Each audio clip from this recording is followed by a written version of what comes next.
Good evening, everyone, and welcome to the Brian Crombie Radio Hour on Saga 960. I came across a really interesting book. I saw a post just recently on social media about a book about heartbreak. And I really thought it would be kind of interesting to speak with the author and find out a little bit more about this book about heartbreak. Something that all of us go through probably once or twice or more in life. Laura Pratt is our guest tonight. She's a long-term journalist, a writer, and an editor. She writes for Canadian magazines and edits books. Her first memoir, The Fleeting Years, was published in 2004. She lives in Toronto with whichever one of her kids and dogs she can corral, she says, to join her. She's a 2020 graduate of the University of King's College Creative Nonfiction MFA. She won an honorable mention in Prairie Fire's 2020 CNF contest and was shortlisted for the Fiddleheads 2019 CNF contest. She's served as a judge at the National Magazine Awards for several years. And her book that I'm interested in, HeartBroken, is a work of creative nonfiction published this month by Penguin Random House Canada. Laura Pratt, welcome to the show. Thank you for having me. So it's my pleasure. So I understand that this book, HeartBroken, is a bit of a memoir, but also research. How can it be both memoir and research? Well, I'll tell you how. I am a journalist by trade, and so research comes to me pretty naturally, and I enjoy undertaking big research projects, of which this certainly was one. So the way I've been describing it is as the memoir, which is my story, is the thread that runs through the fabric of an enormous amount of research that comes from every corner you could imagine that has had contact with heartbreak. So science, physiology, history, literature, a lot of poetry about heartbreak, philosophy, a lot of philosophy around heartbreak. So what I've done in this book is I've told my story and let my experiences serve as the jumping off point for deeper explorations of the subject in question. As I said, turning to these various other sources to enrich our understanding of them. Was the research therapeutic or harmful? To research all the aspects of heartbreak after you've actually suffered one, I would have thought that could have been therapeutic, but it could also have been really harmful. Well, I guess I could say a little bit of both. A lot of people asked me in the writing of this book, which start to finish took about 5 years. The obvious question everybody asked me was, is it cathartic? Is it therapeutic? Are you better for having done it? And I resisted. It's funny, I resisted saying yes all along until the very end. And now looking back, I guess I'd have to admit that it was. But I think I resisted because I never wanted that to be the rationale. Indeed, I think more than anything, the reason I launched into this book was to spend more time with the subject of my heartbreak. I got to hang out with him for 5 years because I was so immersed in our story. So that was sometimes really, really hard. So there you go. It was a little bit of both in the end. Sorry, I don't understand. So the subject of your heartbreak, to understand, didn't write it. You had to spend more time with him? I had to spend more time thinking about the memories of being with this person who broke my heart. Not with him actually, but no. Thinking about him. No, not with him actually. I haven't had any trace of him in 9 years. 9 years this month. So I want to go through a little bit more detail after the break about this, but just simply, I understand this was a long distance relationship that ended all of a sudden or something like this? Yeah, it ended without warning. It wasn't one of those relationships that so often you hear when a relationship ends, it's sort of back and forth over an extended period. Those couples that they break up and then you think, oh yeah, Mary and Tom are broken up, and then you hear, wait, Mary and Tom are back together again. And then they're broken up again. And it wasn't at all like that. It was he just cut it off, and he lives in Montreal and I live in Toronto, and he just took off, and I never heard another word from him. Did you get a dear, No. not dear John, but a dear Mary or whatever it is letter, or like how did the Uh, breakup happen? no, it happened. I was driving him to get on a train to go back to Montreal at the end of one of our weekends, and he broke up with me in the car. And then I took him into Union Station, and I briefly, caused a scene at Union Station, which provided the opening scene for my book. But Tell us about that. Tell us about the opening scene. well, I mean, the opening scene is me chasing him down the stairs at Union Station, having let him get a little bit of a lead on me because I had to go and park the car. And then finding him and chasing him and pleading with him and saying, "What's going on? What? I'm sorry, whatever I did, I'm sorry, please, please." And everybody looking at us, but politely pretending they're not looking at us. But there was no question we were the focus of a lot of attention there in that train station. And but then he left. So you in the book describe your relationship and the breakup, but then you go into a whole bunch of analysis and research on the breakup. Is this of other breakups, or how breakups happen, or good breakups and bad breakups, or what? Actually, you know what? Hold on that. We're going to take a break for a message, and we're going to come back and ask you all those questions again. All right. Sounds good. We're going to be back in 2 minutes with Laura Platt, the author of Breakup. Stay with us, everybody.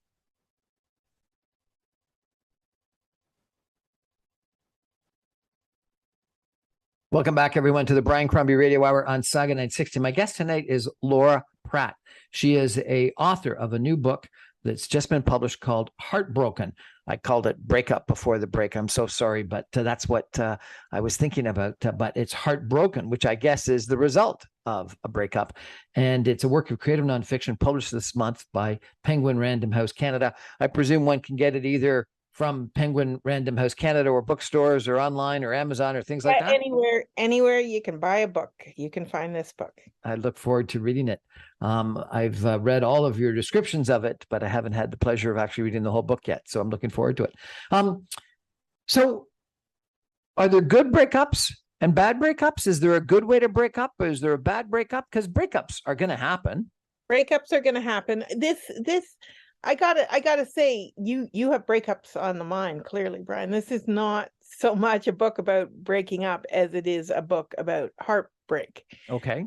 And so my various journalistic dives into the subject were into the subject of heartbreak, not breaking up. Okay. So it's not the actual action of ending a relationship, it's how you deal with the aftermath? Exactly. It's the experience. When I first started out on this book project, I ventured into it initially convinced that it had been done before, because it seemed too obvious to me that no one had ever written a book that just explored the phenomenon of heartbreak and how it affects us and how we make our way to the other side of it. It's the most universal of subjects, but it's also the most personal of subjects. And when I discovered with some delight that nobody had ever explored the subject from a deep research point of view, I thought, well, that's what I'm going to do. Because I think that it's useful to read about something that you're going through, something very human that so many other people have gone through. If you think of any subject that is traumatic and that is common to the experience of being alive, I think people find solace in reading about other people's adventures through it, and I think heartbreak is no exception there. I think that it's a comfort to read about, to understand I think if we can understand something, we feel we can manage it better. And how did you get through it? I wrote a book about it. Honestly, at the end of the day, I don't think we ever recover from heartbreak. I feel that pretty strongly. The subtitle of my book is Field Notes on a Constant Condition.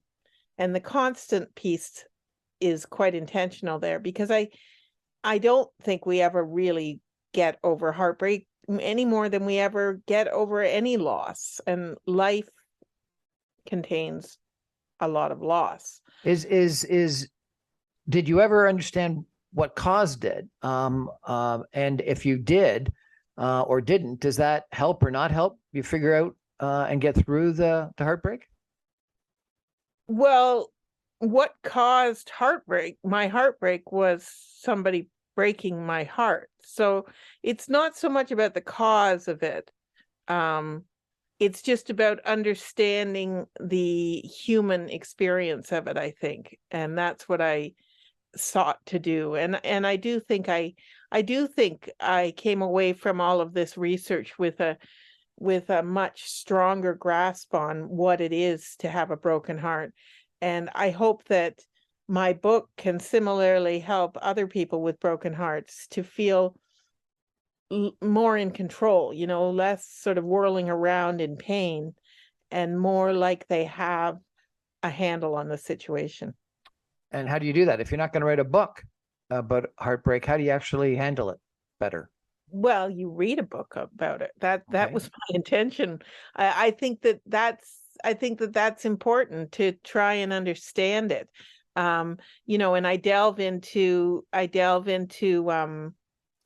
one of the big areas that I spend time on in my book is grief, because grief is obviously a big piece of heartbreak. And there's an awful lot out there about grieving the loss of somebody who died, and I feel like that gets a lot more attention, and people who are in a position where they're grieving a dead person have many more resources to turn to.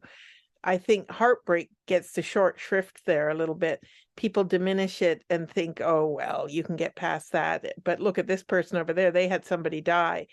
And, I'm not bringing up this comparison to suggest that their situation is lesser, just to point out Different. that heartbreak is is also worthy of our attention. I was told by your publisher that you talk about some surprises about heartbreak. What surprises about heartbreak did your research reveal? Well, I think the one that surprised me the most was the discovery that our emotional pain travels the same neural pathways as our physical pain. So you stub your toe, it hurts, you're in pain. Your heart gets broken, it hurts, you're in pain too. I think that discovery, among others, legitimized my pain for me and made me feel less of a loser, like somebody who couldn't rise above this calamity that I'd suffered. The discovery that, in fact, there's a neurological rationale for why I'm feeling pain, and that, in fact, my pain is every bit as real as physical pain, emotional pain. I think that other surprises were sort of in the same realm in terms of physiology and biology, learning that back in the Middle Ages, in the city of London, England, they used to publish every week a list of mortalities. It was called the London's Weekly Bills of Mortality, and it was an account every week of everybody who died in the city that week and what they died from. And grief was one of the categories. So every week a certain number of people would die from grief. Now, if we heard that today in 2023, we might scoff at that idea, because honestly, don't ask me how they determined that it was grief, but the fact is that they did. And I think that probably gave those people were dead, but other people suffering grief, learning that one can actually die from it, it legitimizes it in a way that I think extends a certain amount of comfort to the griever. Well, there's so much talk, lately about trauma, emotional trauma. And I guess that's what, it could be heartbreak, it could be emotional distress, it could be caused by a lot of different things. But when you think about trauma is a pretty physical reaction. Yeah, it is. It is. And I think that there's actually a phenomenon. It's called Takotsubo syndrome. And it's the word, which I'm almost certainly mispronouncing, is a reference to a jug, like a water jug in Japan, that has a certain shape, a bulbous shape. And when we suffer something traumatic, like a heartbreak, for some people, your heart takes on that shape and it can kill you. And so there's another physiological your heart can take on a different shape. Seriously? Yeah, when you're hit with, if you're slammed with bad news, for some people, their heart actually changes shape, and that change in shape can kill you. Other than writing a book and or reading a book about heartbreak called HeartBroken, what else do you think people need to do to get over heartbreak? Well, I mean, for me, I think ultimately, as I said, I don't think we ever really get over it. I think that if you imagine heartbreak as a hole in your heart, a hole in your life, I think that in the past, the common wisdom was, we've got to shrink that hole. But I think more recently, we've come to recognize that we need to build our lives around that hole and learn to live with it. Back in the day, they used to advocate the idea of closure. And it's thanks to Freud that we even talk about closure and getting over things and, being on the other side of things. But I think that was kind of a reckless philosophy to introduce to the world, because people who weren't getting over things started to think they were doing recovery wrong. And I think that it's something that heartbroken people can do, is recognize that they need to build a life for themselves that it no longer features this other person who they yearn for and they miss and feel sad about. So no, it doesn't feature that other person anymore, but they can build a new relationship around that person's absence, where they start to take comfort from their absence, where they used to take comfort from their presence. It's all a little They bit. take comfort from their absence. How does one take comfort from their absence? Well, I don't mean take comfort like, oh, I'm so glad that guy's not there anymore. I mean, take comfort from the understand, from the memories, from the I guess it's just coming to terms with they're not there anymore, and you're building your life in a way that doesn't need to you don't need to pretend like in the old days, oh, that person's going to one day come back, or I will never see that person again. Either one. You just need to say, this is who I am now. And this is and I had a lot of experiences, and this is part of my life. I mean, I think in the end, the best place to land for somebody who's heartbroken is in an appreciation for the way it expands your emotional repertoire. I believe that strongly. Everybody knows people who've been with one person, their high school sweetheart, whatever, and they've never experienced heartbreak. And while that's fantastic and good for them, I might argue that they don't have as wide a band of emotional experience as people who have gone way up and gone way down. And so, somebody who has had a heartbreak has had their life experience stretched. And if you can learn to have an appreciation for the way your experiences have gone from up to down and you're still here, I think that kind of appreciation can help push you through to the other side. So you're sort of making the argument about what doesn't kill us makes us stronger. In not as quite a cliched fashion, I guess I am, yeah. Okay. We're going to take a break for some messages and come back more with Laura Pratt, the author of a new book called HeartBroken, which has been published recently by Penguin Random House Canada. And she says that I've been obsessed with breakup. I'm going to ask her a couple more questions about breakups and being heartbroken and see what else she has to tell us from an advice standpoint. Stay with us, everyone. We'll be back in 2 minutes.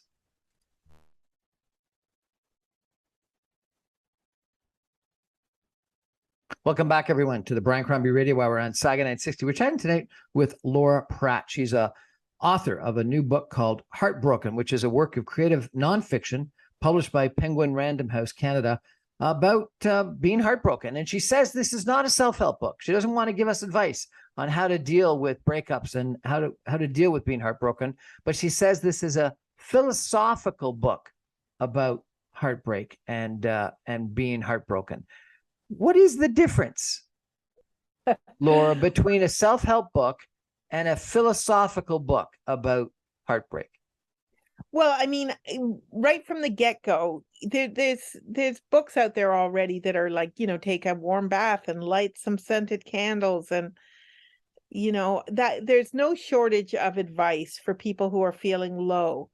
That was never my intention. My intention, if there's anything that I believe I'm ultimately helping people with this book, because my intention was, as you said, a philosophical contemplation of the experience, because I think, as with everything in life, if we can understand it, we can manage it. But beyond that, I think the best thing I can offer people with this book, and I really hope readers and anybody who has any experience with this book come away with, is that I think too often people who are heartbroken are not treated well. I don't think that there's a lot of welcoming feelings for people who are wandering around in the doldrums of heartbreak. I think more often than not, we're told to get on with it. We're told, people say, you're still thinking about him? Like, get over it. And it's characterized as a weakness, I think. And I hope that people read memoir because they want to see themselves in it, and they want to see, if they're struggling with a problem, how did this person get past it? Because maybe there's something in there that I can apply to my own. I agree, but isn't that self-help? It is. I guess I'm saying that the self-help of my book is less intentional and is more sort of global and holistic, because what I hope people walk away with, I hope people are easier on the heartbroken and don't have such high expectations. Everybody goes through heartbreak at their own rate, at their own pace. And Emily Dickinson, the poet, wrote, I measure every grief I meet with narrow, probing eyes. I weigh, I can't remember the line. I want to weigh it to see if it has the same weight as mine, because we're all interested in knowing how other people go through a hardship. And And I just want people to know that it's okay to still be heartbroken. I mean, as I said, it's been 9 years for me. You're still heartbroken. And I'm still heartbroken. I will never not be heartbroken. How could I not be? It was a great big love. It's going to be a great big aftermath. And that's okay. That's okay. There's actually biological markers. Some people experience grief at higher levels and for longer periods than other people because they have a certain makeup, a certain physiological makeup. So I don't know if I can blame my long heartbreak on that. I don't even know if you could be tested for that, but that I just want people to know that it's okay to still be heartbroken. It's okay. Everybody's dragging some grief behind them, especially by the time you've reached a certain stage in life, everybody's dragging a grief behind them. This is just my grief. I just want people to be okay with their heartbreak and to be comfortable with it. As I said, like to just be comfortable with the absence of the person, to be comfortable with an understanding of what they're going through. So you don't teach closure, you don't teach getting over it, you just say comfortable with. Yeah, I don't like the word closure because remember that author, that scientist, Dr. Elizabeth Kubler-Ross, who wrote On Death and Dying, and she nominated 5 stages of acceptance for people who are dying, and that was later applied to grief.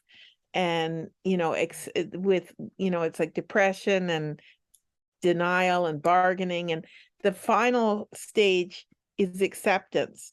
And she later, on her deathbed, actually, she recanted that and said that she wished she'd never set that out there for people because people felt if they couldn't get to acceptance, that there was something wrong with them. And that's what I want people to know in reading my book, that there's nothing wrong with them. They're human, and there's nothing beyond that. They're simply human. And all society and all those people out there who are bearing down on the heartbroken and saying, you got to get over it. There's something wrong with you.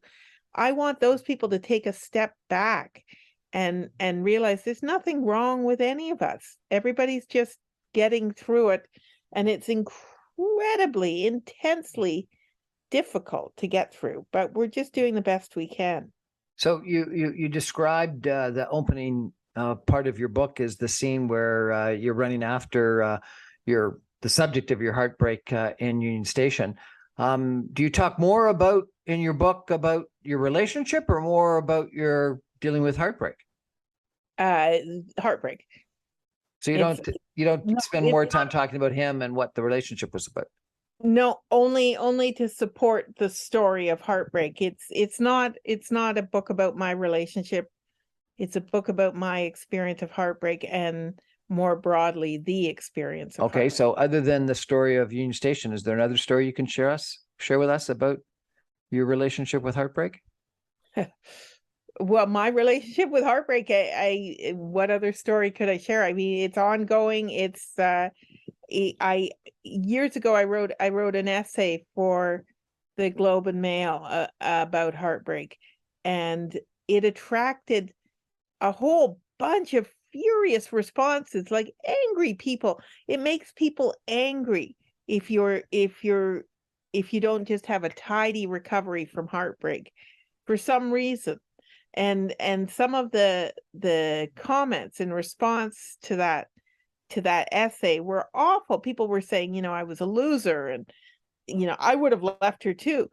One guy wrote me a song, so that was unusual. But yeah, I mean, I guess that's my experience with heartbreak is an enduring one, and I think my family and friends have come to just understand that that's just part of life, my makeup now. That's who I am. I mean, everybody has stories that help to build them into the people they become. This was a big part of my life story. What do you think is misunderstood about heartbreak? Is it this, that some people don't get over it and they live with it? I think what's misunderstood is that people think that everybody does get over it. And some people don't. But some people simply don't. Some people don't. And for some people, it lasts an awfully long time. Way back when, Queen Elizabeth I, lady in waiting, she died, and they did an autopsy on her, and she died shortly after her brother died in the war. And when the doctor looked at her heart, it had these sort of fibers and strings all over it, and he declared that she had died from heartbreak. So it's been ever thus, that heartbreak brings us down, and people turn away from it and think, it's a trivial experience, and you can climb on top of it, but sometimes you can't. And so is that what you hope the world does in adjusting to heartbreak, that it accepts heartbreak to a greater degree and that it can last longer? I think that the world could do it, the heartbroken among us, a favor by just being kinder and less judgmental about heartbreak, because I do think that people who are feeling sad and missing somebody, it's easy to feel like a sense of weakness, or that you're a lesser human because you are dragging this sadness around behind you. So that would be the most wonderful development, is if people could have more patience and more compassion for the heartbroken among us. If people could have more patience and compassion for the heartbroken among us. Yeah. That's my goal in life. So I want to ask you a question. I'm not sure how to ask this. I think that in relationships, and I don't want to ask you self-help, so I'm going to try hard not to make this a self-help question. I apologize. But in some situations, in breakups, when people are heartbroken, the person that is at fault may still be heartbroken, but there's a lot less sympathy for that person than the person that's not at fault. No, I think that's an interesting point to make. And in fact, I did uncover some research on precisely that I covered in my book, that when there's a heartbreak, both hearts break. It's a different experience, no question, depending on what side of the divide you're on. But the other person could be feeling guilty. I think the other person, if they're a caring person, and if they in fact loved the other person, there's no question that they're probably feeling pretty miserable as well. So I think that that's worth contemplating. So does the person that caused the heartbreak deserve sympathy and understanding, compassion too, or no? They should be saying, "Oh no, they're a blank," and like just kick them to the side of the road. They get a little, not as much as the one whose heart they broke. But I do think that it is a thoughtful consideration to make, that the other person, it doesn't get away scot-free. That's interesting. And again, without getting into the self-help stuff, but lots of people talk about the eat, pray, love, or going on a trip, or changing sort of your environment. Did any of those things work for you, or did you not even try them? You just... No, I don't think I was on a mission to get over my heartbreak. I think I was learning to live with my heartbreak. And I think I have now. I think are you a better person, a more interesting person, a stronger person, because you've learned to live with your heartbreak? So some people just sort of shut it and never deal with it at all, I guess. Yeah, I think that's what I was alluding to when I said your emotional repertoire is wider. I think it makes you a more interesting person. I mean, we all know people who have gone through hardships, and they're probably more interesting inherently than the people who've had a fairly narrow, predictable life. So, if there's any positive spin that you can find on heartbreak, it might be that you're a more interesting person. I like to think that because you've been dragged to the bottom of the ocean, and you've come out the other side. You're still here to talk about it. So yeah, let's say that. I think that's the upside of heartbreak, is that you're more fun at parties. You're more fun at parties talking about the heartbreak or talking about how you got over it. I'm going to take a break in just a second, but before I go there, what was The Fleeting Years about? The Fleeting Years is about my kids. I have 4 kids, and they were letters I wrote to my kids when they were born and when they were little.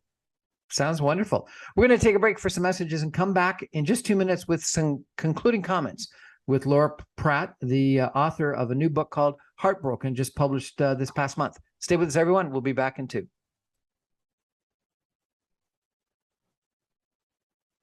Welcome back, everyone, to the Brian Crombie Radio Hour on Saga 960. I had a really interesting chat tonight with Laura Platt, who is the author of a book called HeartBroken. It's not a self-help book. I keep on trying to push her to some self-help things, trying to get her to give me the 10 steps to getting over it. And she doesn't. And I guess part of it is that she firmly believes that this philosophical book, this philosophical contemplation of heartbreak, is actually a helpful thing to contemplate and go through. The book is called HeartBroken. It's published by Penguin Random House. You can buy it online at Amazon or in bookstores and things like that. Laura, I got to ask you, what do you hope your book accomplishes? What do you think your book on heartbreak might do for heartbroken readers?